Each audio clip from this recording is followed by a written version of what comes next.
예수님께서는 참 신이셨습니다. 그리고 하나님께 대하여는 목숨을 걸 정도로 충성을 다하셨던 분입니다. 로마에 대해서는 그 어떤 정치적인 반항이나 행동도 취하신 적이 없으신 주님이셨습니다. 그렇다고 하면 도대체 누가 예수님을 무엇 때문에 죽였을까요? 예수님을 죽인 사람들은 누구일까요? 첫째는 가룟 유다의 탐욕이 예수님을 죽였습니다. 가룟 유다는 제사장들을 찾아가서 예수님을 넘겨주기로 약속을 하고 결국 보통 노예 한 사람의 속전에 해당하는 은 30에 예수님을 팔아넘기기로 합의를 하게 된 것입니다. 가룟 유다의 탐욕이 예수님을 십자가에 죽게 만든 거예요. 두 번째는 유대 종교 지도자들의 시기와 질투가 예수님을 죽였습니다.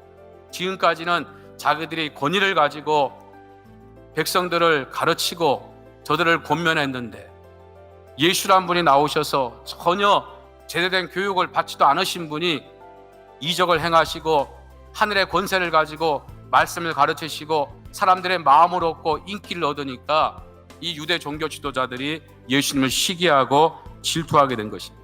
세 번째는 빌라도의 비겁한 야망이 예수님을 죽인 것입니다. 빌라도는 세 차례나 예수님께서 죄가 없으심을 제사장들과 백성들 앞에서 분명히 확신 있게 말하고 있습니다. 아무리 봐도 신문을 해도 예수님께서는 죄가 없다는 거예요. 그런데 빌라도는 누가복음 24장 16절에 보면 예수님을 때려서 놓겠노라고 말하고 있습니다. 때려서 놓아주겠다. 무리들이 저렇게 예수님을 죽이라고 아우성을 치니까 내가 죄가 없는 건 알겠는데 사람들의 그와 같은 아우성을 소리를 낮추기 위해서 때려서라도 좀 놓아주면 안 될까, 그런 생각을 하고 있는 거지.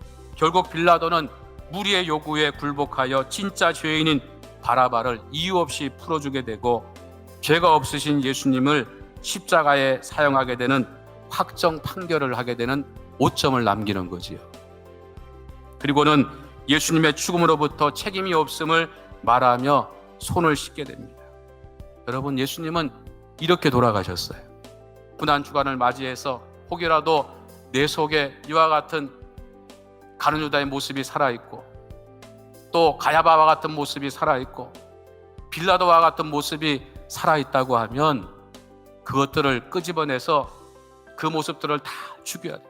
다시는 예수의 십자가를 욕되게 하지 않는, 오히려 그 십자가를 영광스럽게 생각하고 예수의 그 이름이 빛나게 하고 예수의 그 이름이 증거되는 일에 우리 모든 성도가 귀하게 쓰임받을 수 있기를 주님의 이름으로 축원합니다.